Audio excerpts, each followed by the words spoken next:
Hello class, my name is Karina Galindo and today I'm going to be presenting to you the presentation on speech patterns and communication challenges in students with ASD.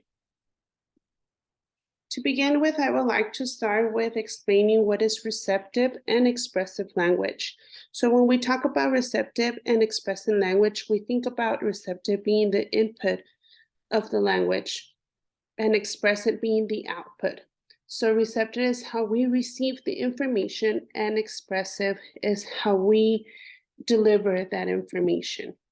Some examples of receptive language disorder could be, or some ways that it could manifest in the students with ASD is a lack of the ability to understand the spoken language when they're hearing it or when they're reading it. Some examples for that could be following directions, understanding body language, gestures, facial gestures, and struggle with reading comprehension. Some examples of expressive language could be the difficulty in producing language, how some students struggle with asking questions, naming things, having enough vocabulary to express themselves, and using facial expressions to also express themselves. How does this deficits manifest in students with autism? So it is common to see that students with autism struggle with following simple directions. When you ask them a question, they struggle to answer you a simple question. Sometimes they look like they're spaced out. Using their words to make mistakes is one of the most common characteristics, especially when students or kids are being diagnosed. Putting words together and make complete sentences.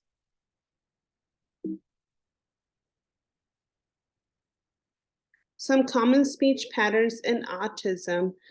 So to start with, what is a speech pattern? So a speech pattern is the way we organize our speech.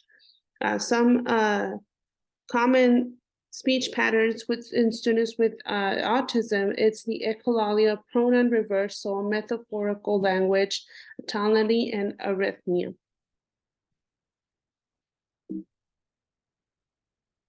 Some examples of what these patterns mean. It's the repetition. Students with autism tend to repeat words or phrases that they hear over and over and over. The inability to label things or to name things. Using speech that makes little sense, and there's where people who are not familiar with the child struggle to understand what the child is saying or what the child wants. Using odd tones and a change in volume, and not being able to match that volume to the environment. For example, if the student is in the classroom, or if it's quiet time, or if the student is in church, or if the student is in the library, places where your tone of voice should be lower, they tend to struggle there.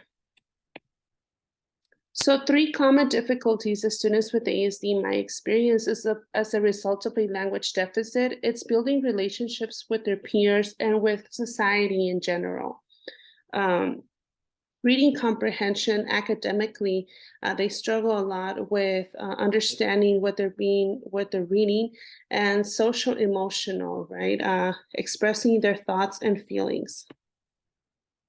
So what is the speech pathologist's role? A speech pathology, they provide therapy for students to address delays and disorders in expressive and receptive language, but they also offer their services for articulation, fluency, feeding and swallowing, cognitive skills, and many other deficits that the student might have that are related to speech.